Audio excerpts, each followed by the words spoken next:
In the gentle autumn light of Lancaster County, Morgan Freeman stood motionless in a small bookstore, holding a weathered Bible in his trembling hands. The leather-bound book, passed to him moments ago by a silent Amish boy, held more than just scripture. It contained a story that would challenge everything he thought he knew about faith, community, and the power of unspoken words. The boy, Samuel Yoder, hadn't uttered a single word in 2 years, not since the tragic accident that claimed his parents' lives. Yet in this moment, his silent gesture would set in motion events that neither Hollywood's finest writers could script, nor its greatest actor could have anticipated. Before we delve deeper into this remarkable story, where are you watching from? If this touches your heart, make sure you're subscribed. Tomorrow's story will leave you speechless. The small bell above the door of Miller's Books chimed softly as Morgan Freeman stepped into the warmth of the century-old bookstore. Outside, the October wind whistled through Lancaster County's rolling hills, carrying the earthy scent of freshly harvested corn and the distant clip-clop of horse hooves on pavement. It was the kind of autumn afternoon that reminded him why he'd chosen to escape here, far from the relentless pace of Hollywood. The store's interior was a testament to time stood still. Dark oak shelves stretched from floor to ceiling, their wooden faces worn smooth by generations of seeking hands. Leather-bound volumes lined the walls like silent sentinels, their gold-leafed titles catching the late afternoon light that filtered through tall, mullioned windows. The air carried the distinct perfume of aged paper, leather, and the faint sweetness of the cinnamon tea that Emma Miller, the proprietor, always kept brewing behind the counter. "I was wondering when you'd show up today, Mr. Freeman," Emma called from behind a towering stack of newly arrived books. Her silver hair was pulled back in a neat bun, reading glasses perched on the end of her nose. At 73, she moved, with the deliberate grace of someone who knew every creaking floorboard and hidden corner of her domain. "You know me too well, Emma," Morgan replied, removing his cap and running a hand over his face. "And I've told you 100 times, it's just Morgan in here." Emma emerged from behind the counter, wiping her hands on her flour-dusted apron. "And I've told you 100 times that my mother raised me with manners." She studied his face with the keen insight of someone who'd spent a lifetime reading people as well as books. "You look tired. Hollywood keeping you too busy?" Morgan settled into one of the worn leather armchairs near the window. His chair, as the regulars knew it. "Not Hollywood this time. Been doing some soul-searching, I suppose. Trying to figure out what's next." Emma nodded knowingly. "Ah, the what's next question. That's a dangerous one at our age. Usually leads to either great wisdom or terrible decisions."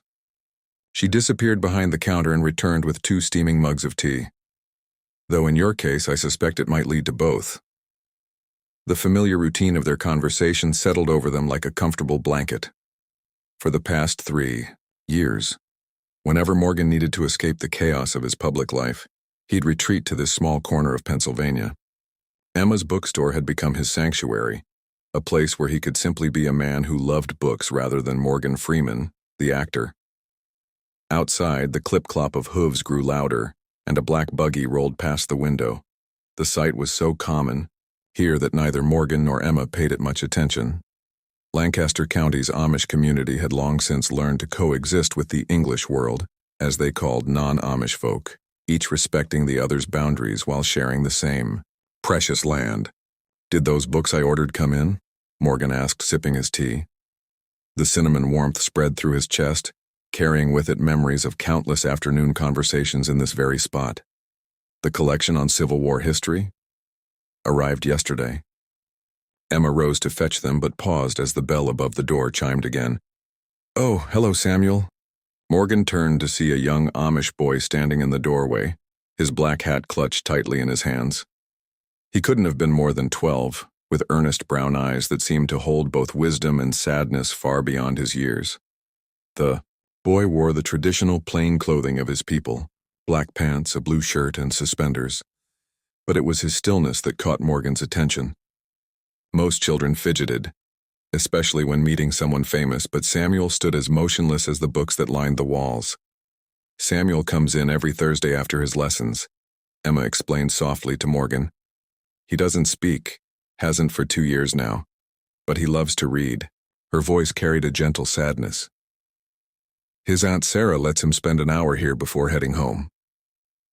Morgan watched as Samuel made his way to the children's section, his movements deliberate and precise.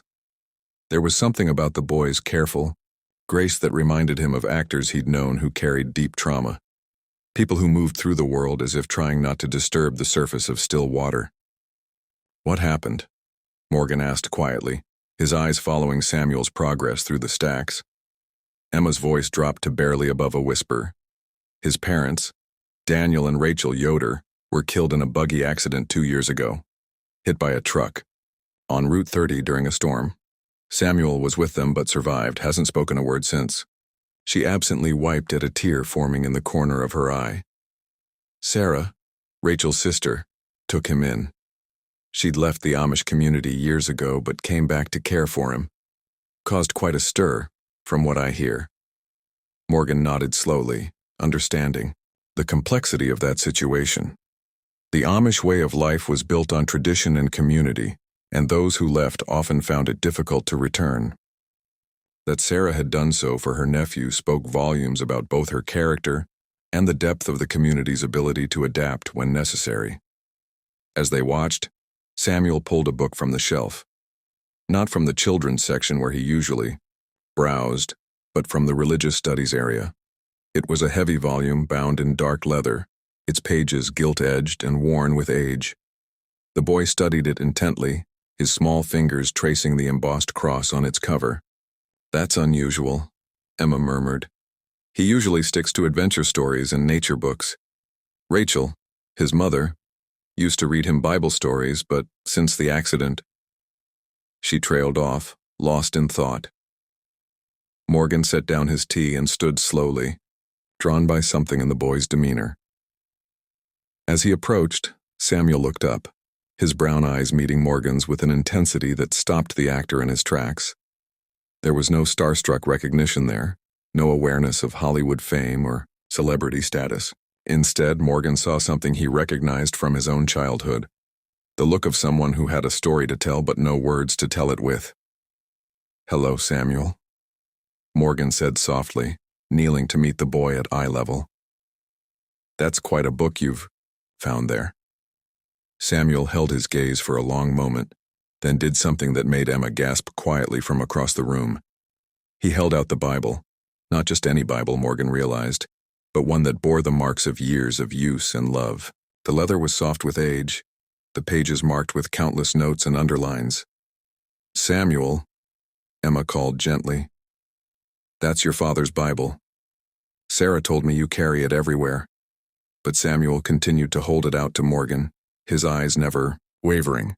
There was purpose in his gesture, an urgency that transcended his silence. Morgan carefully took the offered book, feeling its weight, both physical and symbolic, in his hands. "Thank you," he said, though the words felt inadequate for the magnitude of what he sensed was happening. "Would you like me to read something from it?" Samuel shook his head once, then pointed to a page marked with a faded blue ribbon.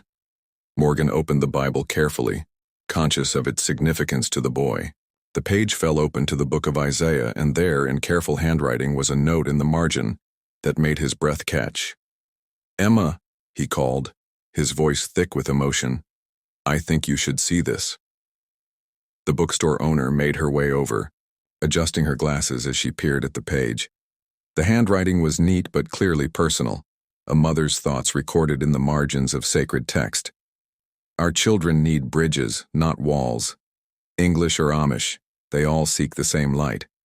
Perhaps one day we can build a place where books become those bridges, where our stories meet their stories, and understanding grows like wheat in spring fields. Until then, I'll keep this dream close, like a seed waiting for the right season to bloom." Rachel Yoder, April 12, 2021. Below the note was a roughly sketched plan for what appeared to be a library or learning center, with spaces marked for both Amish and English children to study together. The date was just 2 weeks before the accident that would take Rachel's life and silence her son. Morgan looked up from the Bible to find Samuel watching him intently, tears rolling silently down his cheeks. In that moment, something profound passed between them. An understanding that transcended words, fame, culture, and even grief itself. This wasn't just a chance encounter in a bookstore. It was a torch being passed, a dream being shared, a story asking to be told. Emma placed a gentle hand on Samuel's shoulder. Your mother was a visionary, Samuel. She saw beyond the boundaries that others accepted as fixed. Morgan carefully closed the Bible, his mind racing with possibilities. He'd been wondering what came next in his life, searching for a project. That meant something more than just another role or another paycheck. Here, in this quiet bookstore in Lancaster County, held in the pages of a grieving boy's Bible, was an answer he never could have imagined. Samuel, he said softly, would you like to help me make your mother's dream come true? The boy's eyes widened, and for the first time since Morgan had met him, a small smile tugged at the corners of his mouth. He nodded once decisively, then reached for the Bible. Morgan handed it back, watching as Samuel clutched it to his chest like a shield, or perhaps a key. The bell above the door chimed again, and a woman in simple modern dress entered. Sarah, Morgan presumed, coming to collect. Her nephew. She stopped short at the sight of Morgan Freeman kneeling next to Samuel, her expression a mix of surprise and protective concern. Sarah, Emma called out, I believe we're about to witness something extraordinary. As Sarah approached cautiously, Morgan stood and extended his hand. Ms. Miller, I'm Morgan Freeman. Your nephew has just shared something remarkable with me, and if you're willing to listen, I have a proposition that might honor both your sister's memory and help bridge two worlds that have existed side by side for too long without truly meeting. The late afternoon sun slanted through the windows, casting long shadows across the worn wooden floor. Outside, another buggy clattered past, while somewhere in the distance, a car horn honked. Two worlds existing in parallel, separated by choice and tradition, but connected by the simple human desire to learn, to grow, to understand. In Emma Miller's bookstore, surrounded by thousands of stories bound in paper and leather, a new story was about to begin, one that would challenge assumptions, heal old wounds, and prove that sometimes the most powerful words are the ones left unspoken. Sarah looked from Morgan to Samuel, then to the Bible her nephew still held tightly. Rachel always did have big dreams, she said softly. Perhaps it's time some of them came true. The meeting with Bishop Stoltzfus was set for sunrise. Morgan sat in his rental car outside the modest farmhouse, watching as the first rays of morning light painted the cornfields in shades of gold. Sarah had arranged this meeting after 3 days of careful negotiations, explaining to the bishop that Morgan Freeman, yes, that Morgan Freeman, wanted to discuss a project that could affect the entire community. The farmhouse stood as a testament to generations of Amish craftsmanship. Sturdy, practical, with clean lines and a quiet dignity that seemed to rise from the earth itself. No power lines connected it to the outside world. No satellite dishes marred its simple silhouette. In the pre-dawn light, Morgan could make out the shapes of horses in the nearby pasture and the tall silhouette of a windmill turning slowly in the morning breeze. Sarah emerged from the house, her simple dress and prayer covering a sharp contrast to the designer suit Morgan had chosen to wear. She approached his car with measured steps, her face bearing the weight of what was to come. Bishop Stoltzfus is ready, she said as Morgan stepped out of the car. But I should warn you, he's not just any bishop. He's one of the most conservative voices in our community, and he was strongly opposed to my return when I came back for Samuel. She paused, choosing her words carefully. He also knew my sister Rachel well. They had disagreements about her, ideas for education. Morgan nodded, understanding the layers of complexity he was about to wade into. Thank you for arranging this, Sarah. I know it couldn't have been easy. Just be prepared. The bishop has a way of seeing through to the heart of things, and he's not impressed by Hollywood credentials. They walked together toward the house, their footsteps crunching on the gravel path. The morning air was crisp with autumn's bite, carrying the scent of fresh-baked bread and wood smoke. As they approached the door, it opened to reveal a tall, austere figure, Bishop Jacob Stoltzfus. The bishop stood like an oak tree, solid and unmovable, his long white beard contrasting sharply with his black clothing. His eyes, clear and penetrating, fixed on Morgan with an intensity that the actor had rarely encountered. "Mr. Freeman," the bishop said, his voice deep and measured. "Welcome to our community." He stepped aside, gesturing for them to enter. "Sarah, Samuel is in the kitchen with Martha. Perhaps you could join them?" Sarah glanced at Morgan, a silent message of support in her eyes before disappearing down the hallway. The bishop led Morgan into his study, a simple room lined with books, its only decoration a large family Bible on a wooden stand by the window. "Please sit." Bishop Stoltzfus indicated a straight-backed wooden chair.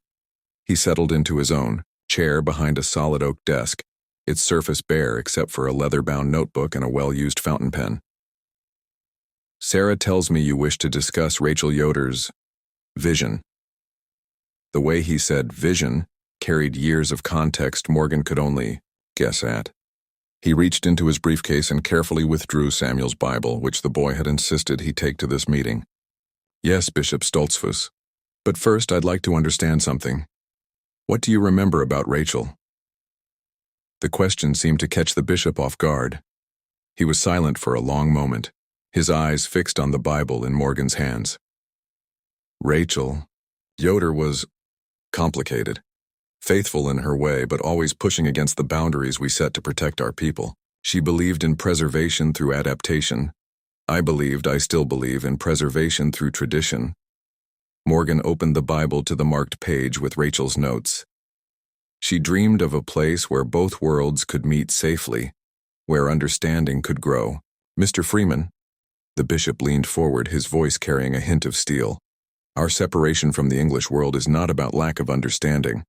It's about maintaining our way of life, our connection to God through simplicity and community." Rachel never fully grasped that. "Or perhaps," Morgan suggested gently, "she grasped something else. Something about bridges instead of walls." From the kitchen came the sudden sound of dishes clattering and voices raised in concern.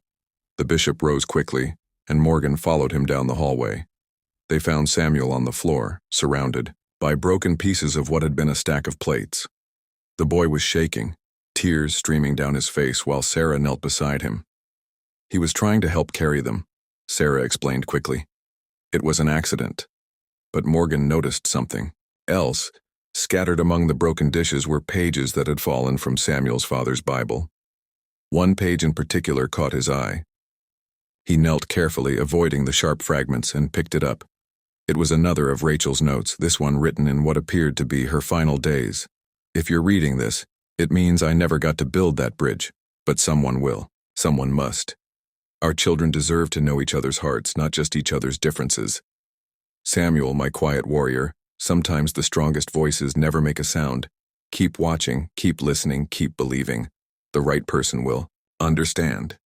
The bishop had gone very still, his eyes fixed on the note in Morgan's hand. Samuel, still trembling, reached for the paper. Morgan gave it to him, watching as the boy pressed it to his chest, right over his heart. "Bishop Stoltzfus," Morgan said quietly, "I believe I'm here for a reason, not just because of a chance encounter in a bookstore, but because sometimes the most important messages come to us in unexpected ways, through unexpected messengers." The bishop's face was unreadable, but something had shifted in his posture. He helped Sarah guide Samuel to his feet, then carefully took the note from the boy's hands. As he read it, his stern expression softened almost imperceptibly. "Rachel came to me 3 days before the accident," he said finally, his voice heavy with memory. "She wanted to discuss her idea for what she called a bridge of learning. I refused to hear her out. Told her such a thing would only weaken our community." He looked at Samuel, who stood watching him with those same intense eyes that had captured Morgan's attention in the bookstore. "Perhaps that was my pride speaking louder than my wisdom." Morgan saw his opening and took it. "Bishop, I'm not here to change your way of life. I'm here because a silent boy handed me his father's Bible and showed me his mother's dream. I'm here because I believe we can create something that strengthens both communities by bringing them together in careful, respectful ways. And what do you propose, Mr. Freeman? The bishop's tone was still cautious, but there was a note of curiosity there now. A learning center. Not a modern library with computers and internet, but a place of books and stories. A place where Amish children can share their knowledge of farming, crafts, and community with English children. Where English children can share their stories and experiences in return. All within boundaries that respect your traditions. Sarah stepped forward. Bishop, I've lived in both worlds. I know the dangers, but I also know the possibilities. Rachel wasn't wrong about the need for understanding, especially now when the outside world presses closer every year. The bishop was quiet for a long moment, looking from the note to Samuel, then to Morgan. You understand that any such project would require careful consideration by the community, council? That there would need to be clear guidelines, boundaries that cannot be crossed? Of course, Morgan nodded. I would expect nothing less, and I would want your guidance in ensuring those boundaries are respected. And why would Morgan Freeman, the Hollywood actor, want to involve himself in such a project? The bishop's question was direct, challenging. Morgan looked at Samuel, who had not taken his eyes off the bishop. Because sometimes the most important roles we play aren't on any screen. Sometimes they're in small bookstores in Lancaster County, or in farmhouses at sunrise, listening to voices that speak without sound. A hint of a smile touched the bishop's lips, the first Morgan had seen. Rachel would have liked that answer. He turned to Samuel. Your mother was a dreamer, but she was also wise. She knew that understanding doesn't always require words. To Morgan, he said, I will bring this before the council, but I must ask, what do you hope to gain from this? Personally? Purpose, Morgan answered simply. I've told stories all my life, Bishop Stoltzfus. But this feels like a story that needs to be lived, not just told. The bishop nodded slowly. Very well. I will arrange a council meeting for next week. But understand this. If we proceed, it must be done our way, at our pace. No publicity, no cameras, no Hollywood fanfare. You have my word, Morgan agreed. This isn't about publicity. It's about building something that matters. As they prepared to leave, Samuel suddenly moved to the bishop's desk. He picked up the fountain pen, and for the first time since his parents' death wrote something on a piece of paper. He handed it to Bishop Stoltzfus, whose hands trembled slightly as he read it. What does it say? Sarah asked, her voice barely a whisper. The bishop cleared his throat. Mother always said God speaks in silence too. He looked at Samuel with new eyes. Yes, she did. And sometimes we must learn to listen differently to hear his voice. As Morgan and Sarah walked back to his car, the sun had fully risen, casting long shadows across the farmland. In the distance, an Amish family was already at work in their fields, their movement synchronized by generations of shared purpose. What happens now? Sarah asked. Morgan watched as a flock of birds rose from the cornfield, their wings catching the morning light. Now we wait, and we hope that sometimes silence speaks louder than words. Behind them, in the farmhouse window, Samuel stood watching, his father's Bible clutched to his chest, his mother's dream one step closer to reality. The morning light caught his face, and for a moment, Morgan could have sworn he saw the boy smile. The week following the meeting with Bishop Stoltzfus passed with the peculiar mix of swift activity and patient waiting that seemed to characterize life in Lancaster County. Morgan had taken a suite at the historic Lancaster Arts Hotel, converting it into an impromptu project office. Papers covered every surface. Architectural sketches, community guidelines, book lists, and the careful notes he'd taken during countless conversations with Sarah about Amish customs and educational practices. Emma Miller had become an unofficial advisor, spending her evenings after closing the bookstore helping Morgan understand the delicate balance between progress and preservation that would be crucial to the project's success. She sat with him now, reviewing a preliminary sketch for the Learning Center. The design is too modern, she said, tapping the paper with a weathered finger. See these clean lines and large windows? They'll read it as showy, prideful. Remember, every aspect of Amish architecture serves a purpose beyond aesthetics. Morgan nodded, making notes in the margin. What about the layout? Sarah mentioned that having separate entrances might help. One for the Amish families, one for the English. Good thinking, but don't make them too distinct. The point is to create natural opportunities for interaction, not enforce separation. Emma adjusted her reading glasses. You know, this reminds me of something Rachel once said. She believed that the best bridges are the ones you cross without realizing you're on them. Their discussion was interrupted by a knock at the door. Sarah entered, followed by Samuel, and to Morgan's surprise, Bishop Stoltzfus. The bishop's presence on a Saturday afternoon, when he typically handled community matters, suggested news of significance. The council has reached a decision, Bishop Stoltzfus announced without preamble. His face gave nothing away, but there was a certain energy in his bearing that hadn't been there before. They have agreed to consider the project, with conditions. Morgan gestured for everyone to sit, noting how Samuel immediately went to the window, his eyes fixed on the horse-drawn buggies passing below. The boy had visited several times during the week, always silent but always watching, always seeming to absorb every detail of the planning process. What are the conditions? Morgan asked, pulling out a fresh notepad. The bishop settled into an armchair, his posture straight but not rigid, a subtle but noticeable change from their first meeting. First, the building must be constructed entirely by our community, using our methods and materials. No electric tools, no modern conveniences. Of course, Morgan agreed. I wouldn't have it any other way. Second, the book selection must be reviewed by a committee of both English and Amish representatives. No technology-focused materials, no content that contradicts our beliefs or promotes worldly values. Emma spoke up. I've already started compiling a list of classics and historical works that might be appropriate. Stories that focus on values both communities share: family, faith, hard work, integrity. The bishop nodded approvingly. Third, and most importantly, this must be a true partnership. We will not accept charity. Our community will contribute half the construction costs through labor and materials. The English community must match our contribution. Morgan leaned back, considering. The financial aspect hadn't concerned him. He'd been prepared to fund the entire project himself, but he understood the wisdom in the bishop's condition. For the learning center to truly belong to both communities, both must invest in its creation. There's something else, Sarah added, exchanging a glance with the bishop. The council wants to know why Samuel chose you. They believe there must be a reason beyond chance. All eyes turned to Samuel, who was now tracing patterns on the window with his finger. Morgan thought back to that moment in the bookstore, to the intensity in the boy's eyes when he'd handed over his father's Bible. Samuel, Morgan called softly. Would you like to show them? The boy turned, and for a moment Morgan saw again that same look of purpose he'd witnessed in the bookstore.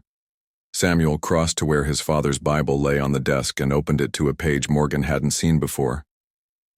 There, pressed between the pages, was a newspaper clipping from 2 years ago, a story about Morgan Freeman's donation to rebuild a destroyed library in Mississippi.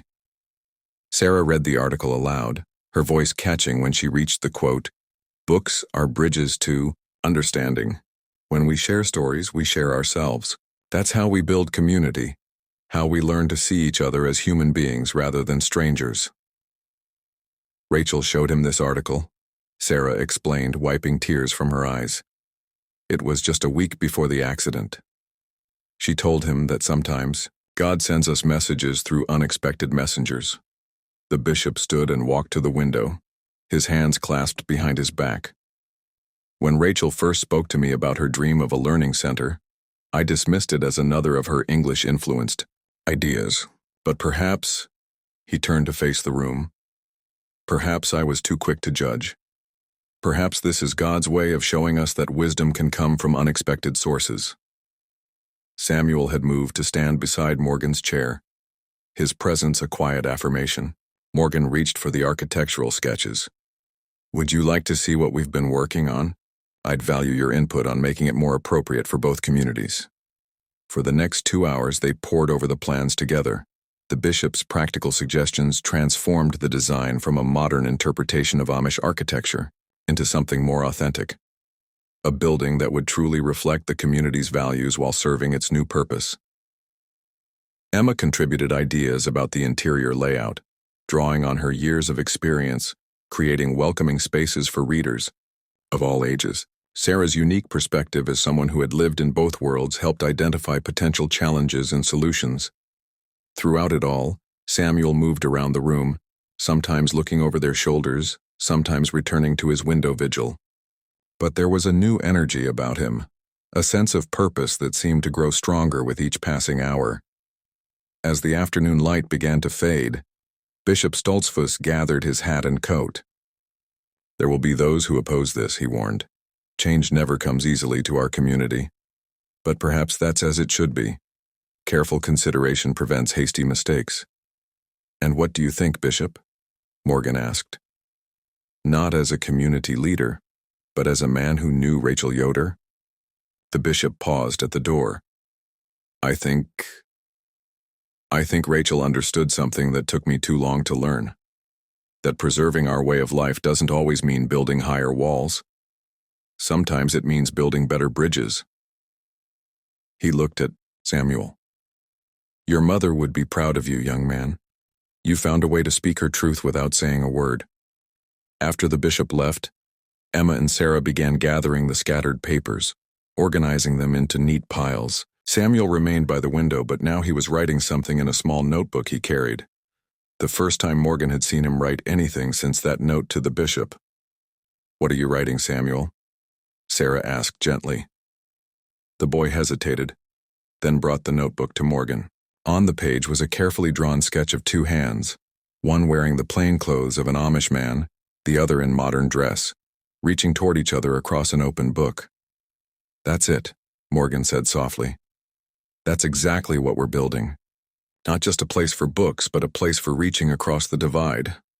Emma adjusted her glasses to examine the drawing. "You know, we'll need a name for this place, something that honors both communities."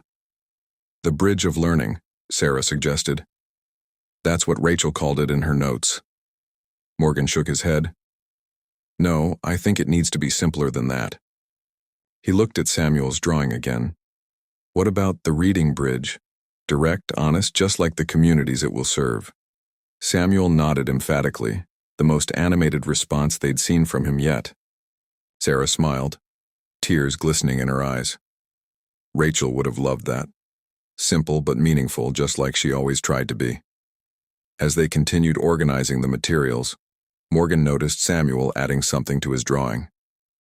Below the reaching hands, he wrote in careful letters, "Where silence speaks and stories listen." "That should be our motto," Emma declared. "It captures everything we're trying to achieve." The sun had set by the time they finished, casting the room in the warm glow of lamplight. Sarah gathered their coats, preparing to take Samuel home, but the boy lingered by Morgan's desk. "What is it, Samuel?" Morgan asked.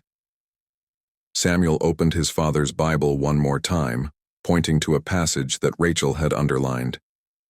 "Faith is the substance of things hoped for, the evidence of things not seen." "Yes," Morgan agreed, understanding the message.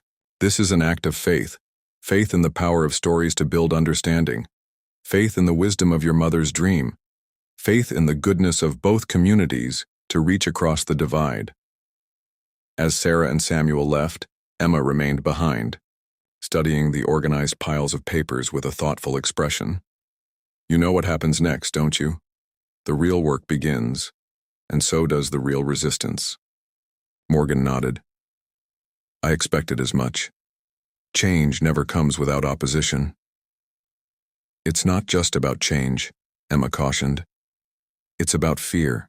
Fear of losing what makes us unique. Fear of being absorbed by the modern world. Fear of forgetting who we are in the process of reaching out to others. Then we'll need to show them that bridges don't erase differences. They celebrate them. That understanding doesn't mean surrendering identity. It means sharing it."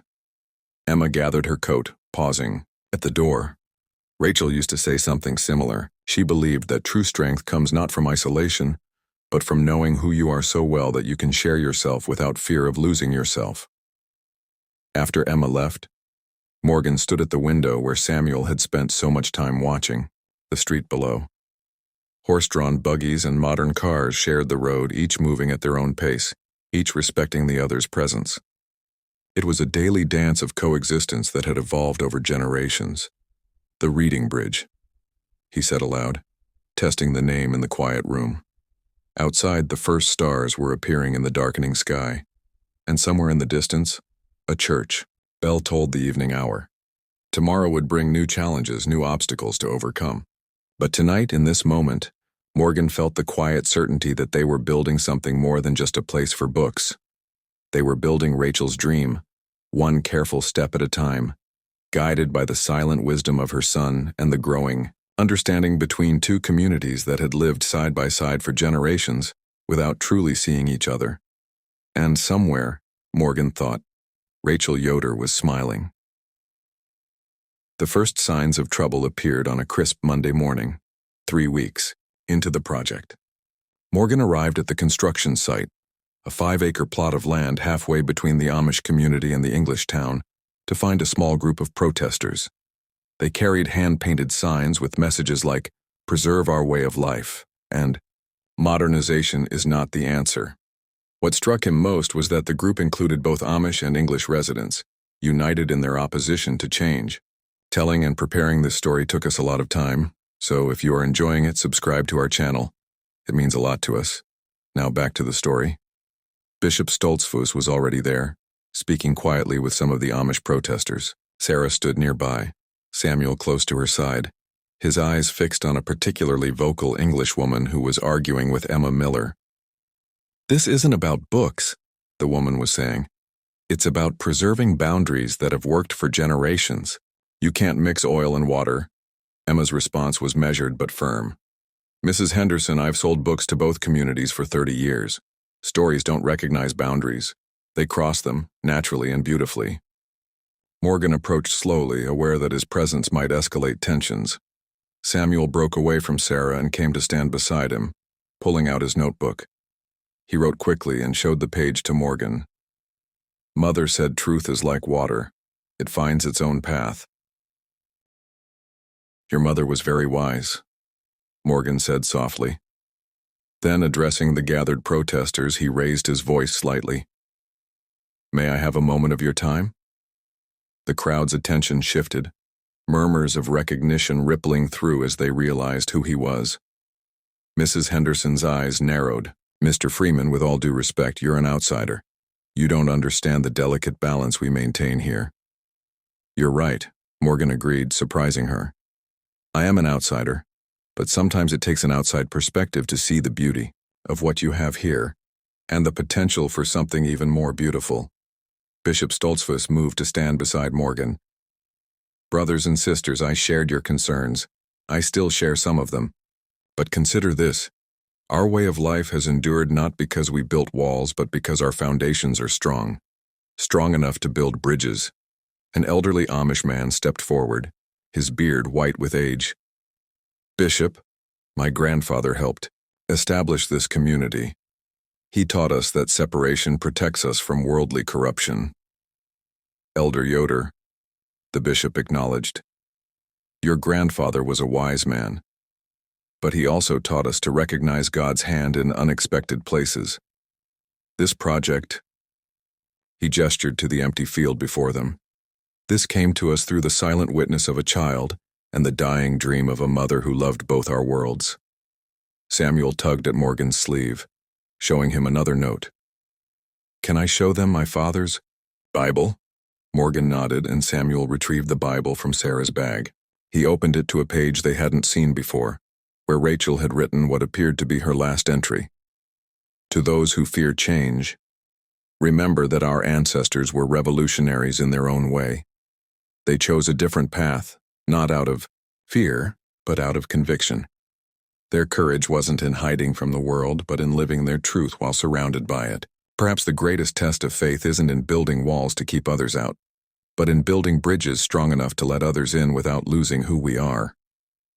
Sarah read the words aloud, her voice carrying across the suddenly quiet gathering. Mrs. Henderson had fallen silent, her protest sign lowered. The elderly Amish man, Elder Yoder, reached for the Bible with trembling hands. "I knew Rachel," he said softly. She taught my granddaughter to read English, even though some thought it unnecessary for a girl.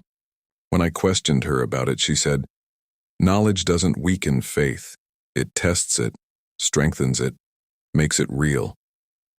He looked up at Morgan. "What exactly do you plan to build here?" Morgan gestured to the field. "Not just a building, a bridge. A place where both communities can share their wisdom, their stories, their understanding of the world. Where Amish children can teach English children about simplicity, community, and faith. Where English children can learn that progress doesn't always mean improvement." "And who will control this bridge?" Mrs. Henderson asked, though her tone had lost its edge. "Both communities equally," Bishop Stoltzfus answered. "A council of elders from both sides will oversee everything. Book selections, programs, rules of conduct. Nothing happens without mutual agreement." Samuel had been writing again. He showed his notebook to Elder Yoder first, who read it and passed it around. The note made its way through the crowd, faces softening as they read. "Mother said bridges are strongest when both sides help build them." Emma stepped forward. "I've watched both communities come into my bookstore for decades. The Amish children read about the English world, and the English children are fascinated by Amish stories. They're already building bridges in their minds. Why not give them a real place to do it?" The tension in the air began to dissipate. Mrs. Henderson sighed, then smiled slightly. "My daughter has been begging me to let her learn quilting from the Amish ladies. Maybe this isn't such a bad idea after all." Elder Yoder handed the Bible back to Samuel. "Rachel's father, my dear friend Jacob, used to say that God speaks in many voices. Perhaps," he looked at Samuel with kind eyes, "perhaps sometimes he speaks through silence too." As the protesters began to disperse, many staying to talk in smaller groups, Morgan noticed Samuel walking to the center of the field. The boy stood there, his father's Bible hugged to his chest, looking at something only he could see. Morgan joined him. "What do you see, Samuel?" Samuel opened his notebook and drew quickly, a simple sketch of the building they planned to create, but with an addition, a garden in the center, visible from both the Amish and English sections, where the two spaces merged naturally. A meeting place, Morgan understood, not just inside with books, but outside with growing things. Sarah and Emma had joined them, followed by Bishop Stoltzfus, and, surprisingly, both Elder Yoder and Mrs. Henderson. "A garden would be nice," Mrs. Henderson mused. "My mother always said you can't be angry when you're tending flowers. Our young people could teach yours about natural farming methods," Elder Yoder added. "And perhaps your children could help us understand why some modern ways might not be as threatening as we fear." Bishop Stoltzfus surveyed the field. "The garden should have 2 gates, one from each side, but no fence between them once you're inside." Samuel was writing again. "Like Mother's heart, room for both worlds." The group fell silent, each lost in their own thoughts. The morning sun had risen higher, burning away the last of the autumn mist. In the distance, the clip-clop of horse hooves mingled with the sound of car engines, the everyday music of 2 worlds coexisting. "You know," Emma said thoughtfully, "this reminds me of something Rachel once told me. She said, 'The best gardens grow wild flowers next to cultivated ones, and both are beautiful in their own way.'" Morgan watched as Samuel began to walk the perimeter of where the garden would be, his steps careful and deliberate. The boy stopped at regular intervals, bending to touch the earth as if blessing it. "What is he doing?" Mrs. Henderson asked softly. "Marking the places where the paths will meet," Sarah explained, tears in her eyes. "It's something Rachel used to do when planning her garden, marking the spots where different plants would grow together." Elder Yoder nodded approvingly. "The old ways teach us that preparation of the ground is as important as what we plant in it. Perhaps that's true for more than just gardens." As the morning wore on, more people began to arrive, not to protest, but to listen, to share ideas, to begin the slow work of building understanding. Morgan noticed that the conversations naturally migrated to the space Samuel had walked, as if the boy had indeed blessed the ground for this purpose. Mrs. Henderson, and Sarah were deep in discussion about quilting classes that could be held in one of the Learning Center's rooms. Elder Yoder was showing Emma a family Bible that contained pressed flowers from his grandmother's garden, suggesting they could start a collection of local plants with stories from both communities. Bishop Stoltzfus touched Morgan's arm. "You see what's happening here? The bridge is already being built before we've laid a single foundation stone." Morgan nodded. Rachel understood something profound, that the real bridge isn't the building or even the books. It's the connections that form when people stop seeing differences as threats. Samuel had finished his circuit of the future garden and was now sitting in its center, writing in his notebook. When Morgan joined him, the boy showed him what he'd written. "Mother said every garden needs both sunshine and rain to grow. Maybe communities do too." "Your mother's wisdom keeps finding new ways to speak," Morgan observed. "Through you, through her notes, through the memories people share." The boy wrote again. "Sometimes the best stories are the ones we live instead of read." By noon, the field had transformed from a site of protest to a place of possibility. Small groups scattered across the space, some sitting on blankets they'd brought, others standing in circles of conversation. The invisible lines that usually separated Amish from English had blurred, replaced by the natural groupings of shared interests.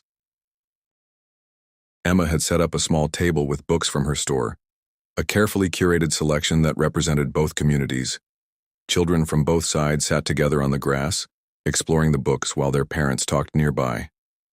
"We should document this," Morgan mused aloud. "Not with cameras or recordings, but in a way that honors both traditions." Samuel's response was immediate. He showed his notebook to Bishop Stoltzfus, who smiled and nodded. "Samuel suggests we create a memory book," the bishop explained. "Each person who comes here today can write or draw something about their hopes for this place. In both English and Pennsylvania Dutch." The idea spread quickly. Soon people were taking turns with Samuel's notebook, adding their thoughts, their dreams, their small pieces of wisdom. Mrs. Henderson wrote about teaching her grandmother's cookie recipes alongside Amish baking techniques.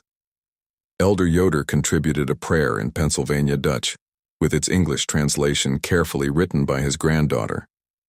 As the sun began its westward descent, Morgan stood with Emma and Sarah, watching the scene before them.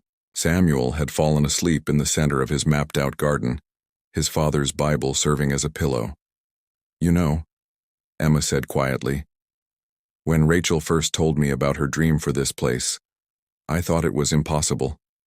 Too many barriers, too much resistance to change, but watching this," she gestured to the mixed groups of people still talking, sharing, planning together. "I realized she understood something we're only just beginning to grasp." "What's that?" Morgan asked. "That the strongest bridges aren't built of steel or stone or even books. They're built of moments like these, when people stop long enough to see themselves in each other's stories." Sarah wiped tears from her eyes. "Rachel used to say that silence holds the deepest truths.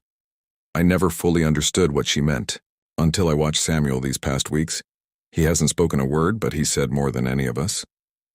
Bishop Stoltzfus joined them, his usual stern expression softened by the events of the day. "Tomorrow there will still be questions to answer, concerns to address. The path ahead won't always be smooth. But today," he looked out over the field, where Amish and English continued to mingle. "Today we've seen what's possible when we let our fears be smaller than our faith." Morgan watched as the late afternoon light painted everything in soft gold. Samuel stirred in his sleep, clutching his father's Bible closer. In that moment, Morgan understood with perfect clarity what Rachel had seen all along, that the truest bridges are built not of grand gestures or dramatic changes, but of small moments of understanding, multiplied day by day, heart by heart, story by story. The reading bridge was already more than a building plan or a collection of books. It was becoming exactly what Rachel had dreamed of, a place where silence spoke, where stories listened, and where two worlds could meet without either having to disappear. The discovery came on a rain-soaked Tuesday morning, 6 weeks into the construction of the reading bridge. Morgan had arrived early to meet with the Amish builders who preferred to start their work at dawn. The foundation was nearly complete, each stone carefully placed according to traditional methods when Samuel's uncle, David Yoder, burst through the morning mist, his normally composed demeanor shattered by urgency. "The land," he gasped, trying to catch his breath. "There's something you all need to see." Morgan followed David to his buggy, where a stack of weathered documents lay protected from the rain by oilcloth. Bishop Stoltzfus, who had been inspecting the foundation work, joined them, his expression growing increasingly grave as David explained. "I was cleaning out my father's attic, Rachel and Sarah's father, when I found these." David's hands trembled as he carefully unfolded the papers. They're land deeds dating back to 1832, and they change everything. The documents revealed a stunning truth. The 5-acre plot where they were building the Reading Bridge had once been the site of an underground railroad station, jointly operated by Amish and English families working together in secret. The station had been disguised as a simple barn, but beneath it lay a network of tunnels and hidden rooms where escaped slaves found shelter on their journey north. "There's more," David said, pulling out a leather-bound journal. "This belonged to our great-great-grandmother Elizabeth Yoder. She worked with an English woman named Margaret Wilson to maintain the station. They developed a code system using quilting patterns to communicate between the communities." Morgan's mind raced. "Wilson? Emma's grandmother was named Margaret Wilson." "Yes," came Emma's voice behind them. She stood in the rain, clutching an umbrella, her face a mix of emotions. "I knew about Margaret's involvement with the Underground Railroad, but I never knew exactly where the station was located. She kept that secret to her grave." Bishop Stoltzfus carefully examined the journal. "This explains why this particular plot of land was never developed, despite its ideal location. Both communities maintained an unspoken agreement to leave it undisturbed."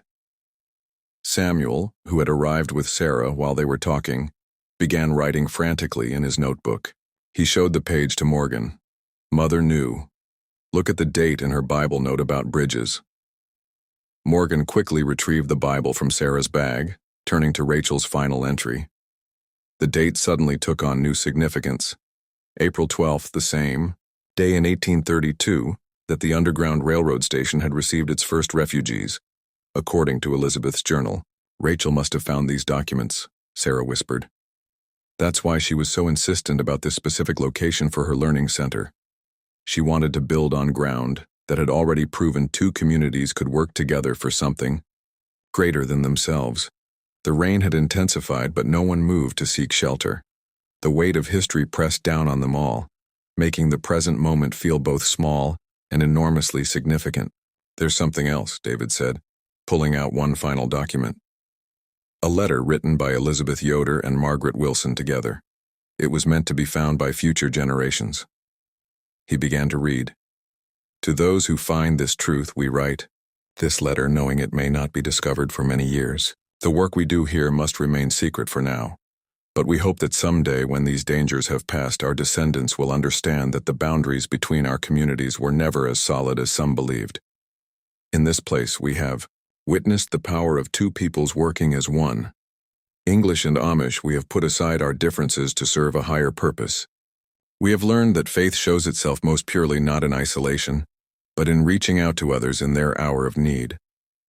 To those who find this letter, this ground is sacred not because of what we built upon it, but because of the bridges of understanding we built between our hearts. Whatever stands here in your time, know that it stands on a foundation of unity that ran deeper than our differences. May you build your own bridges with the same courage and conviction that we have tried to show. With hope for the future, Elizabeth." Yoder and Margaret Wilson, April 12, 1832.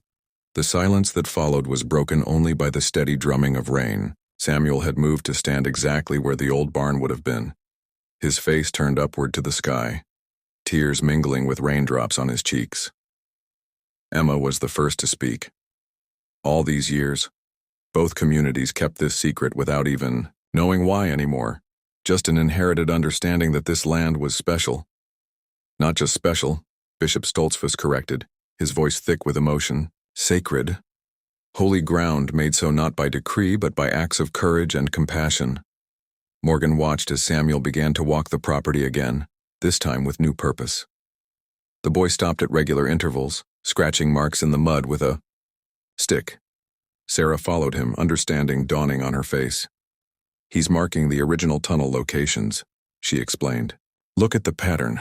It matches the quilting code described in Elizabeth's journal. David spread out the old property maps. She's right. The foundation we've laid for the Reading Bridge, it almost exactly mirrors the Underground Railroad. Station's layout, how is that possible? Morgan remembered something. Rachel's original drawings, the ones in Samuel's father's Bible. Samuel, can you show us? The boy quickly found the page where his mother had sketched her vision for the learning center. There, faint but unmistakable, was the same pattern, worked into the architectural design so subtly that no one had noticed it before. She encoded the history right into the design, Emma marveled. She found a way to honor the past while building for the future. Bishop Stoltzfus stood silent for a long moment, then addressed the gathered group. Brothers and sisters, we thought we were choosing this location. Now I understand this location chose us.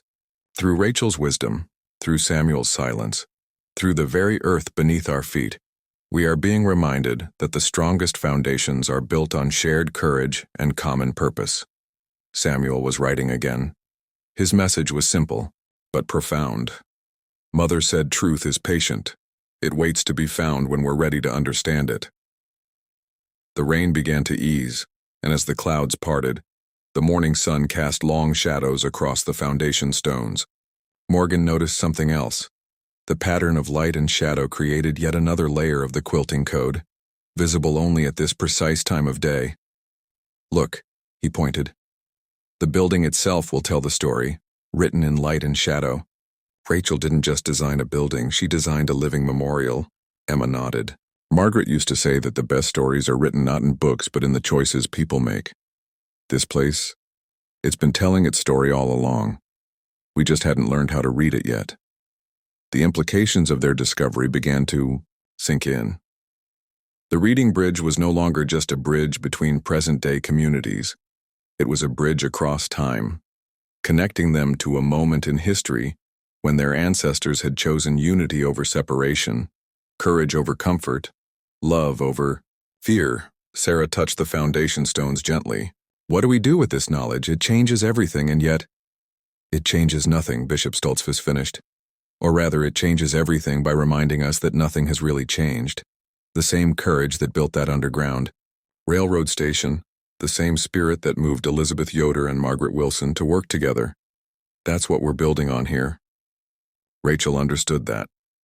Perhaps that's why she was so certain this was the right place. Samuel had been writing steadily in his notebook. When he finished, he showed it to Morgan first, then to the others. Mother told me once that every story has two parts, the part you read and the part you live. Maybe this place needs to be both, a library where we read stories and a place where we live them. The Underground Railroad station helped people find freedom. Maybe the Reading Bridge can help people find understanding. The profundity of the boy's words struck them all silent. David carefully rewrapped the historical documents. These should be preserved but not hidden away again. They should be part of the Reading Bridge's story. Yes, Emma agreed. But we'll need to think carefully about how to present them. This history belongs to both communities, and to those who passed through here seeking freedom. We have a responsibility to honor all of those stories. Morgan looked at the foundation stones, seeing them with new eyes. What if we incorporated elements of the quilting code into the building's design? Not obviously, but in ways that people might gradually discover, just as we did? Samuel was already sketching in his notebook. His drawing showed the garden he'd planned, but now with pathways that subtly echoed the Underground Railroad routes. Around the edges he'd drawn quilting patterns that could be worked into the landscaping. Bishop Stoltzfus studied the sketch. Yes, he said softly. This is right. We honor the past not by building a monument to it, but by continuing its work in new ways. Different circumstances, same spirit. The rain had stopped completely now, and the morning sun had turned the wet stones to gold. The Amish builders, who had respectfully kept their distance during the revelation, returned to their work. The steady rhythm of their hammers and chisels took on new meaning, each strike not just shaping stone but connecting past to present, story to story, heart to heart. Sarah wrapped her arm around Samuel's shoulders. "Your mother would be so proud, Samuel." She knew this truth would find its way to light when the time was right. Samuel wrote one final note for the day. Sometimes bridges are built by remembering as much as by building. As Morgan watched the construction resume, he understood that the reading bridge had just become something far more significant than anyone had imagined. It wasn't just a place where two communities could share books and stories. It was a place where history itself was reaching out to teach them about courage, unity, and the enduring power of working together for something greater than themselves.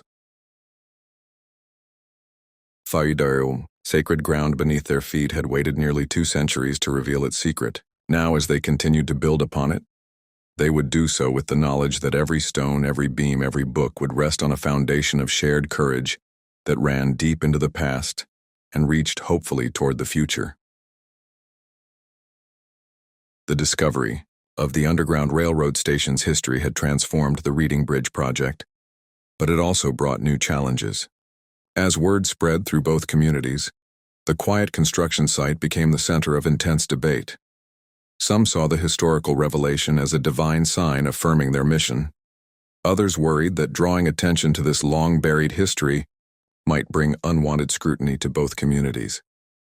On a frost-covered morning in late November, Morgan arrived at the site to find an unexpected gathering. Television news vans lined the road, their satellite dishes reaching toward the gray sky like metal trees. A crowd of reporters and cameras faced off against a group of community members, both Amish and English, who formed a protective human chain around the construction site. Bishop Stoltzfus stood at the center of the storm, his calm presence a stark contrast to the chaos around him. Sarah and Samuel were there too, the boy clutching his father's Bible, like a shield. Emma Miller moved through the crowd, speaking quietly to people on both sides, trying to maintain peace. "Mr. Freeman." The reporters surged forward as Morgan stepped out of his car. "Is it true that this site was part of the Underground Railroad? Will this affect the construction? How do you respond to claims that this project is destroying historical evidence?" Before Morgan could respond, Samuel broke away from Sarah and walked directly to the center of the space between the reporters and the protesters. The boy opened his notebook and held up a message large enough for everyone to see. "This ground has always been a bridge. We're not destroying history. We're continuing it." The cameras swung toward Samuel, but the boy wasn't finished. He turned the page and held up another message.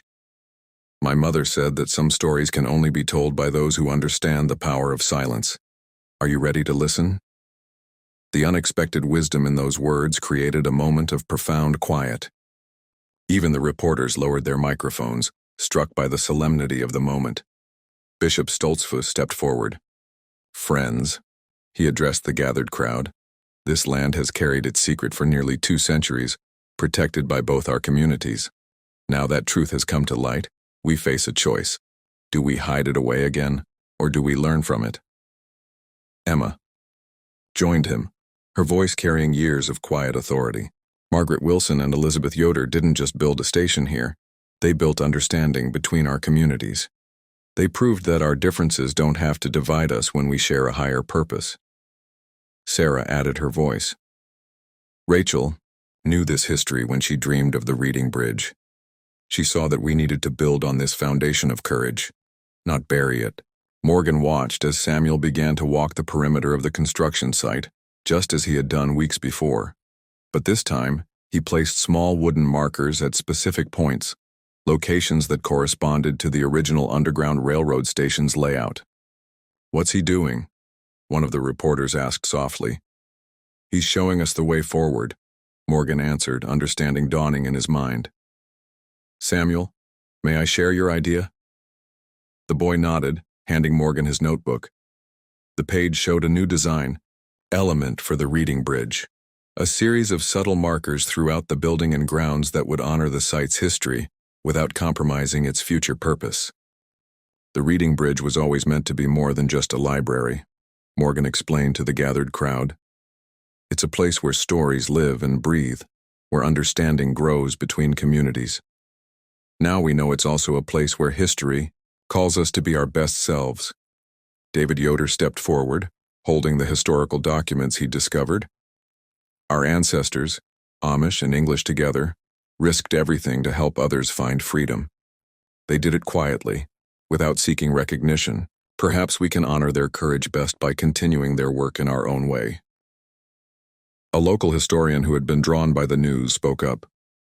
This site should be preserved, studied. It's an important part of American history. And so it shall be, Bishop Stoltzfus assured him, but not as a museum frozen in time. This place was built to help people move forward. First to freedom, now to understanding. We'll preserve the history while building the future. Samuel had been writing again. His new message cut through the tension. Mother said bridges don't just connect places, they connect stories. Our story is part of their story now. Emma moved to stand beside the boy. Margaret Wilson left me her diaries. In them, she wrote about the power of stories to change hearts. She and Elizabeth Yoder didn't just save lives here. They proved that when people work together for something greater than themselves, miracles become possible. The reporters had grown quiet, many of them putting away their cameras. One of them, an older woman with kind eyes, asked, "How will you honor both the history and the future?" Morgan shared Samuel's design. The markers Samuel is placing will be incorporated into the building's architecture. Each one will tell part of the story: the Underground Railroad, the cooperation between communities, Rachel's dream, and now our continuation of that legacy. But they'll be subtle, meant to be discovered slowly, just as we discovered the truth about this place. Like a book that reveals its meaning, page by page, Emma added, smiling at Samuel. The boy was writing again. Every stone we lay carries their courage. Every book we share continues their story. Every bridge we build honors their memory. A transformation seemed to move through the crowd. The reporters began putting away their equipment, sensing that this was a moment to be respected, rather than broadcast. The protesters who had formed the human chain relaxed their stance, many of them moving to help Samuel place his markers. Bishop Stoltzfus addressed the gathering one final time. When Elizabeth Yoder and Margaret Wilson worked together, they didn't seek attention or praise. They simply did what was right. Rachel understood this when she chose this location. Now it falls to us to continue their work, not with grand gestures, but with quiet determination and shared purpose. As the crowd began to disperse, Morgan noticed Samuel sitting in the center of the construction site, writing steadily in his notebook. When the boy finally showed what he'd written, tears formed in more than a few eyes. "Dear Mother, today I understood why you chose this place. It was already a bridge before we started building. The people who worked here didn't have fancy buildings, or even books, but they had courage and love. They knew that sometimes the most important journeys are the ones that take us from fear to understanding. You knew this land had a story to tell. You knew it would tell that story when we were ready to hear it. Now I know too.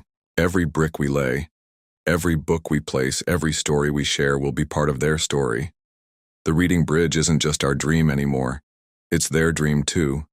And dreams, like truth, are patient. They wait until we're ready to understand them. Love, Samuel." Sarah read the note aloud, her voice breaking with emotion. Emma wiped tears from her eyes.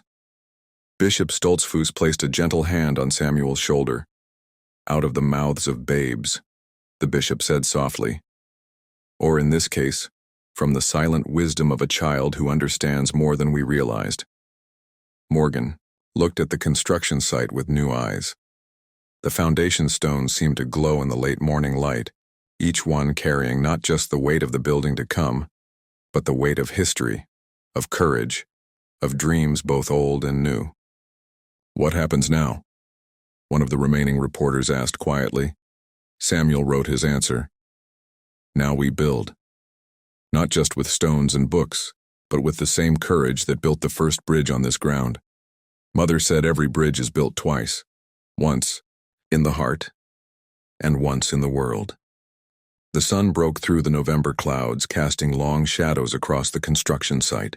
Those shadows aligned perfectly with Samuel's markers, creating a momentary map of the underground railroad station that had once stood there. It was as if the past was reaching out to touch the present, affirming their purpose. Emma touched one of the foundation stones. Margaret wrote in her diary that every night, when she lit the lantern to guide people to safety, she prayed for a future where such bridges wouldn't need to be hidden. Perhaps that future is now. Morgan watched as Samuel began to sketch something new in his notebook. The boys' drawing showed the reading bridge completed, but with an addition none of them had considered before: a small lantern above each entrance. Eternal flames to honor those who had first built bridges on this sacred ground. Yes, Bishop Stoltzfus nodded, seeing the sketch. Those who sought freedom here followed the light of lanterns. Now we'll light the way to understanding. As the day drew to a close, the construction site grew quiet again. But it was a different kind of quiet. Not the silence of secrets kept, but the silence of purpose understood, of missions aligned, of bridges waiting to be built. Samuel's final note of the day spoke for them all. Some bridges are built of stone and steel. Others are built of courage and hope. The strongest bridges are built of both. As twilight approached, Morgan gathered the core team in Emma's bookstore for an emergency meeting. The day's events had made it clear that they needed a comprehensive plan to move forward. The historical revelation had raised the stakes significantly, and they needed to ensure they honored both the past and the future properly. We need to make some decisions, Morgan began, spreading out the architectural plans on Emma's reading table. The discovery changes things, but it also gives us an opportunity to create something even more meaningful. Samuel sat cross-legged on his favorite window seat, sketching intensely in his notebook.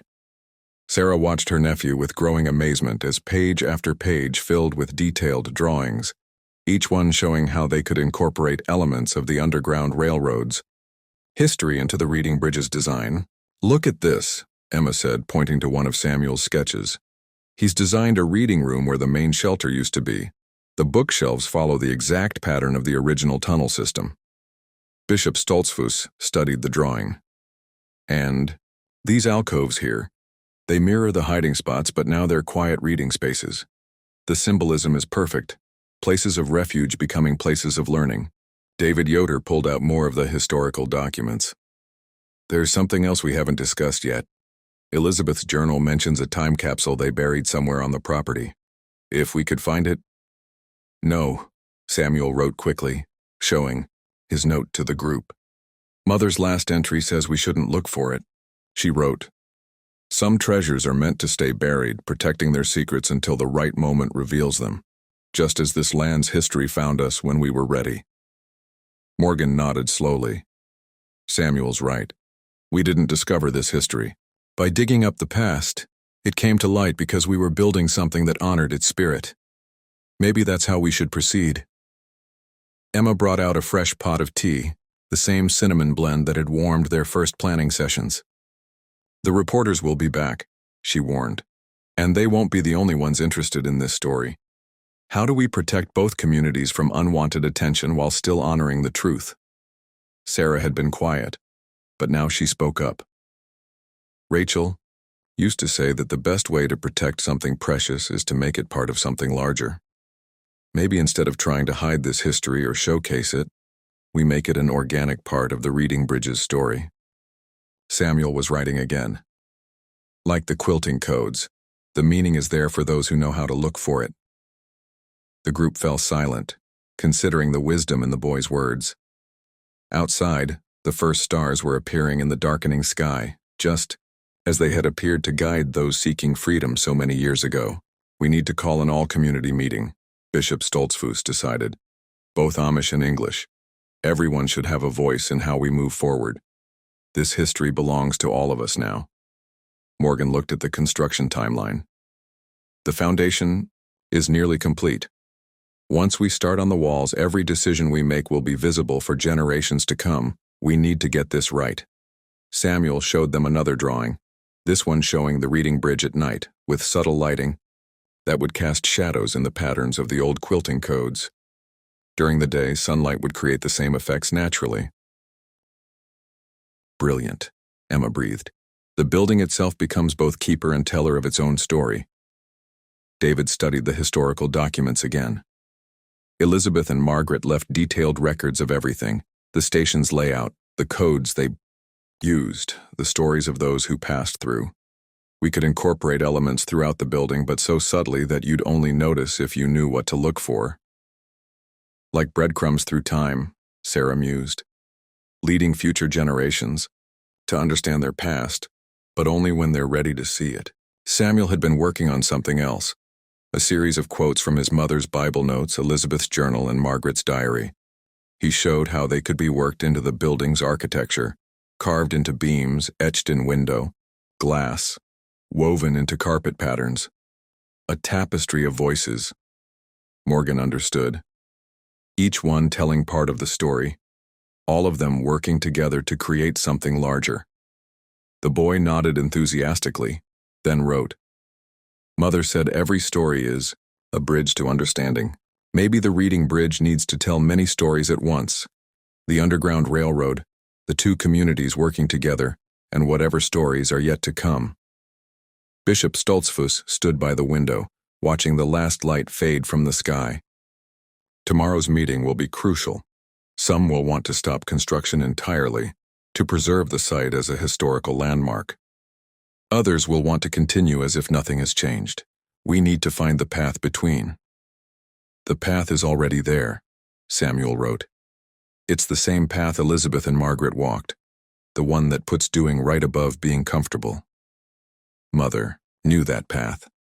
She left signs to help us find it too." As they continued planning late into the night, the complexity of their task became clearer. The reading bridge had to be more than just a building now. It had to be a living testament to courage, cooperation, and the power of shared purpose. It had to honor the past while serving the future, preserve history while creating new possibilities, and most importantly, it had to continue the work that had begun on that ground nearly 2 centuries ago. Morgan looked at the team gathered around Emma's table, Amish and English, young and old, each bringing their own perspective and wisdom to the task. In their quiet determination to get this right, he saw echoes of Elizabeth and Margaret's courage, of Rachel's vision, and of the countless others who had worked together in secret to help others find freedom. Samuel's final note of the night captured their shared purpose perfectly. Every bridge tells 3 stories: the story of where we've been, the story of where we're going, and the story of how we find the courage to make the journey. The reading bridge needs to tell all 3. The all-community meeting was scheduled for the first Saturday in December, in the old barn that had served as a gathering place for both Amish and English communities during times of shared crisis. Snow had fallen overnight, transforming the OIZR landscape into a clean white canvas that seemed to emphasize the importance of the decisions they faced. Morgan arrived early to find Samuel already there, sitting in the barn's loft, his legs dangling over the edge as he wrote in his notebook. The boy had barely slept in the past week, filling page after page with drawings, ideas, and insights that seemed to flow from some deep well of understanding. The barn filled quickly, Amish families on one side, English on the other, though the invisible line between them seemed less rigid than usual. Bishop Stoltzfus stood at the front, flanked by Emma Miller and David Yoder. Sarah sat beneath Samuel's perch, occasionally glancing up at her nephew with a mixture of concern and pride. "Friends," the bishop began, his voice carrying to every corner of the space, "we gather today to make decisions that will affect not just our communities but generations to come. The Reading Bridge project has become more than we initially imagined, both less and more than Rachel Yoder dreamed." Samuel climbed down from his loft perch and walked to the front of the barn. He held up his notebook, showing a new drawing that took everyone's breath away. It showed the reading bridge completed, but not as they had originally planned. The new design incorporated elements of both past and present, traditional and modern, in a way that seemed to capture the essence of both communities while honoring the land's sacred history. "Before we discuss Samuel's vision," Emma said, stepping forward, "I have something to share. Last night I found this in my grandmother Margaret's old trunk." She held up a sealed envelope, yellowed with age. It's addressed to those who build the next bridge. The barn fell silent as Emma carefully opened the envelope and began to read. To the future builders, if you're reading this, it means the time has finally come for this land to serve its true purpose once again. Elizabeth and I always knew that the station we built was temporary, a necessary bridge for desperate times, but we dreamed of a day when bridges would be built in daylight, when understanding could flow freely between all peoples. We buried our stories in this soil, not to hide them, but to let them take root. Like seeds waiting for spring, they needed time to grow into something new. Whatever you build here, remember that the strongest foundations are those that honor both where we've been and where we're going. The patterns we use to guide people to freedom. The quilting codes, the hidden marks, the silent signals. These weren't just tools for secrecy. They were a language of hope, a way of saying that even in darkness, there are always those who will light the way forward. Build with courage, as we tried to do. Build with hope, as those who passed through here carried in their hearts. But most of all, build with the understanding that every bridge serves two purposes: to cross divides and to remind us why we needed to cross them in the first place. With faith in the future, Margaret Wilson, December 1, 1867. The date hit everyone. Like a physical force. Exactly 156 years ago to the day, Samuel was already writing, his pencil flying across the page.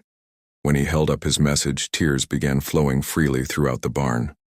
Mother said timing is God's way of signing his work. Today isn't just about deciding what to build. It's about accepting the task we've been given. Morgan stepped forward, unrolling Samuel's latest designs on a makeshift table. What Samuel has created here isn't just a building, it's a bridge across time itself. Look at how he's incorporated everything: the original station's layout, the quilting codes, Rachel's vision for education, and our modern needs.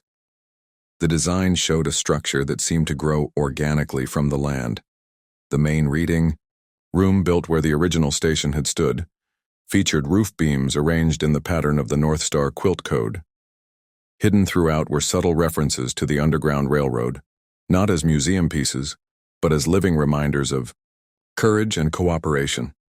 The original station was built to help people find freedom, Bishop Stoltzfus observed, studying the plans.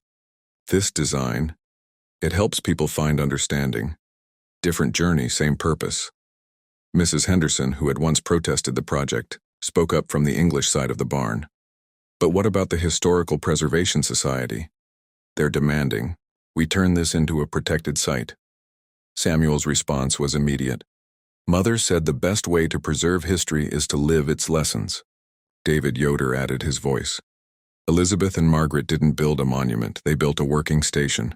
They would want this land to keep working, keep serving, keep building bridges. Emma unfolded another paper from Margaret's envelope, a quilt pattern none of them had seen before. This was their last collaboration, she explained. Elizabeth and Margaret designed it together before Elizabeth died. They called it the bridge pattern. Look at how it combines Amish simplicity with English complexity, creating something entirely new. Samuel was already incorporating the pattern into his design, showing how it could be worked into the building's very structure, in the arrangement of windows, in the garden pathways, in the way light would play across the walls throughout the day. There's something else, Sarah said quietly. She opened Rachel's Bible to a page they hadn't noticed before. Rachel wrote this the day before the accident. Some bridges are built of wood and stone, others of courage and hope. The best bridges are built of stories, stories that remind us we're all on the same journey, just taking different paths. The barn had grown so quiet you could hear the snow falling outside. Samuel walked to the center of the space, standing exactly between the Amish and English sides.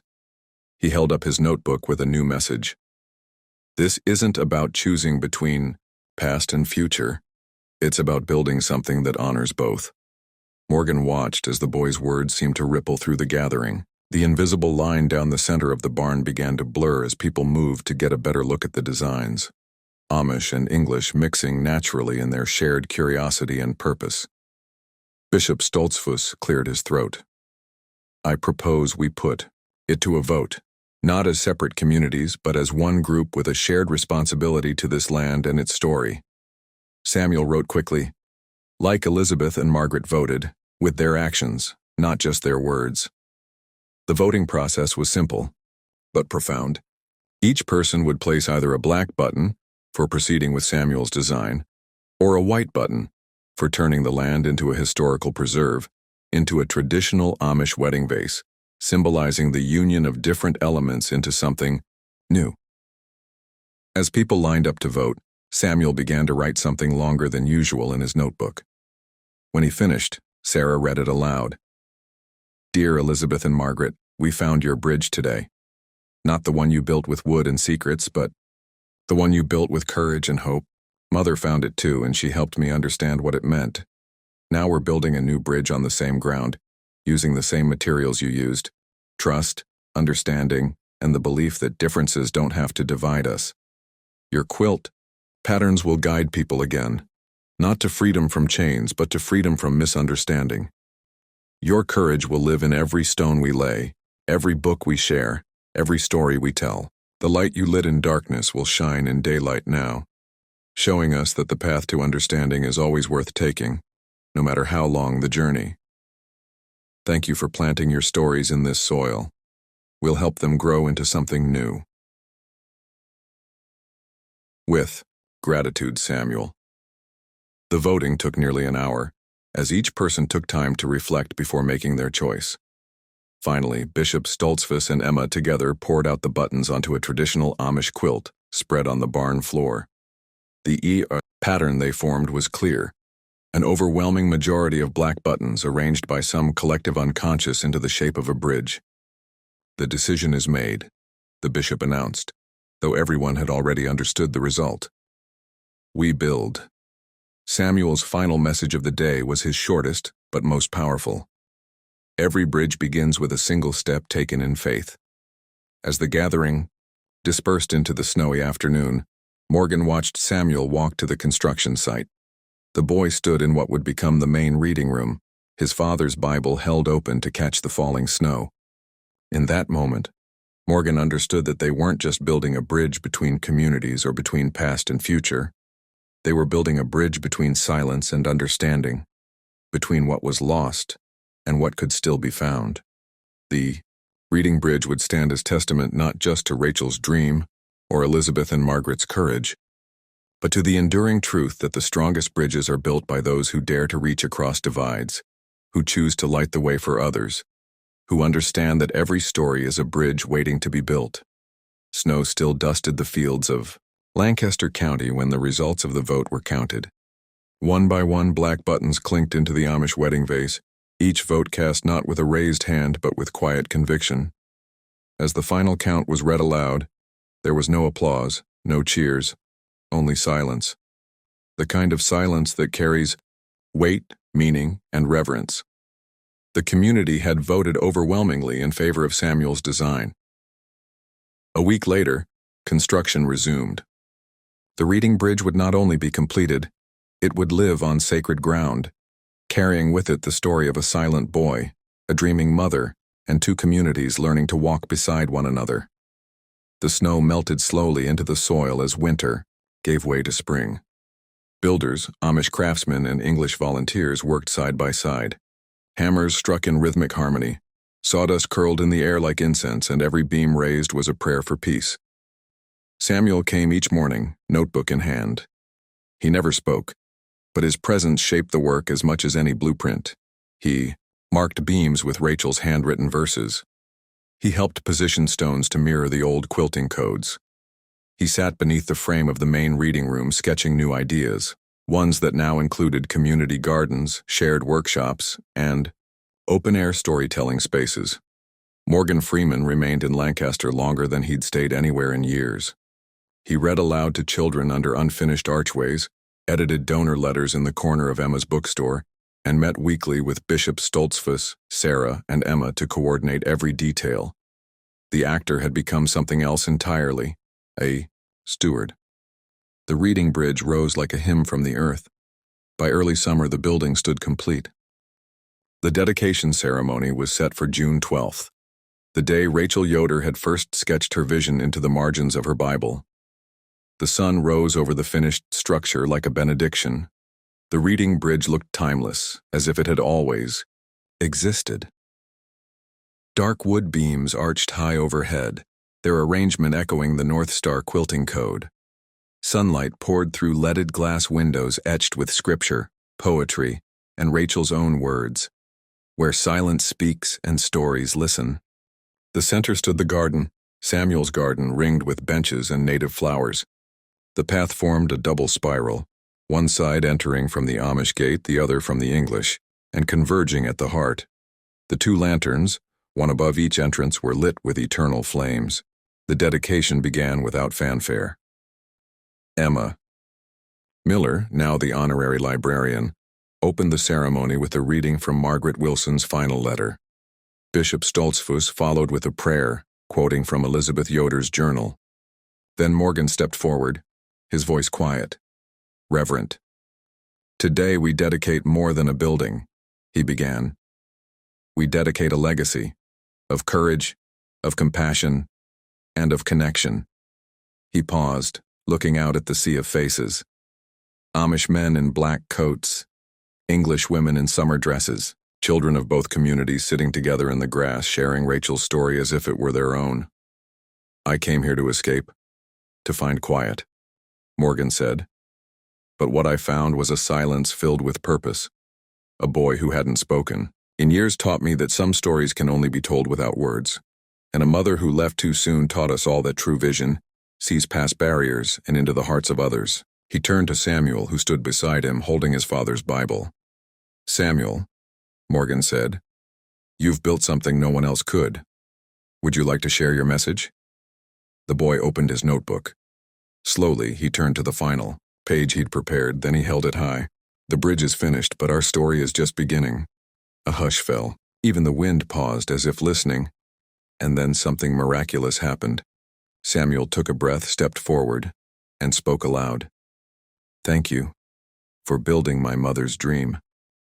Gasps broke through the silence. Sarah clutched her chest. Emma wiped tears from her cheeks. Bishop Stoltzfus bowed his head. And Morgan, seasoned actor though he was, covered his mouth in awe. It was the boy's first spoken sentence in more than 2 years. Samuel smiled shyly and looked to the garden. "She's here," he whispered. "I feel her." The celebration that followed wasn't loud. There were no fireworks, no music over speakers. Instead, there were stories. Dozens of them. Children reading to elders. Elders telling tales to strangers. English and Amish passing books, bread, and wisdom. Inside the reading room, a new quilt hung from the rafters. The bridge pattern, sewn by hands from both worlds. Below it sat a memory book, already filled with letters, sketches, prayers. Morgan signed last. He wrote, to Samuel, "Your silence changed the world. Your words lit a path, and your mother's dream became the bridge that brought us all home." He closed the book, stepped into the garden, and sat on a bench beside Samuel. The boy was sketching something new. "What's that?" Morgan asked. Samuel smiled. "The next bridge." In the months that followed, the reading bridge became more than a symbol. It became a rhythm. Every Tuesday, the lanterns were trimmed and relit by a pair of students. One Amish, one English. The garden bloomed with heirloom vegetables and wildflowers, planted in patterns that told stories only those who listened carefully would hear. Workshops filled the old barn adjacent to the site. Quilting, storytelling, woodcraft, even poetry shared under the quiet authority of sky and sun. The quilting code was taught, not as secret signals anymore, but as historical art, alive in needle and thread. Samuel returned to speaking slowly, one word at a time, one phrase a day. He didn't talk often, but when he did, people listened. He became a quiet guide to new visitors, sharing his mother's dream through sketches, quotes, and single powerful sentences. Morgan, now living part-time in Lancaster, began hosting quiet retreats for artists and thinkers. The Reading Bridge. taught not by preaching but by showing, how simplicity could amplify meaning, how tradition could blend with change without either losing itself. Then came the day that surprised them all, the day when the National Library Foundation proposed to name the Reading Bridge an official literary landmark. The Amish Council met in private for 3 days. Bishop Stoltzfus emerged from the meeting with Sarah and Emma at his side. Together, they addressed a quiet crowd gathered in the garden. "We are honored," the bishop said, "but we have chosen to decline national recognition. This bridge was not built to be famous. It was built to be faithful, to a dream, to a community, to silence that speaks." The decision was met with nods and quiet understanding. That night, Samuel wrote one of his longest notes yet. "We do not need the world to see us. We only need the world to understand what is possible when love becomes a blueprint, silence becomes a language, and bridges are built with memory and hope." The final pages of this story were never truly written. They were lived. In the laughter of children beneath sunlit windows. In the hush of elders reading aloud beneath beams that once hid footsteps of freedom. In the way the lanterns flickered, long after midnight, lighting paths not just through the garden but through the generations. On the second anniversary of the bridge's completion, Morgan Freeman stood once more in the garden. He was older now, his steps slower, his voice softer, but his eyes sparkled the same way they had the first day he read from Rachel's Bible. He laid a single flower at the base of the main beam, the same kind Rachel had pressed into her Bible's final page. Then he turned, saw Samuel watching from the reading room doorway, and smiled. Samuel came forward, holding his newest notebook. He opened it and read aloud, voice strong and clear. "Some stories are not meant to end. They simply become part of who we are. And some bridges are not crossed once. They are crossed every time we choose to listen, to understand, and to love." He closed the book, and across Lancaster County, beneath a sky that held the quiet weight of years and dreams, the Reading Bridge lived on. Up next, we have 2 more incredible stories that are waiting for you. Just click the image you want to watch and it will take you there. If you enjoyed this video, make sure to subscribe. It would mean a lot.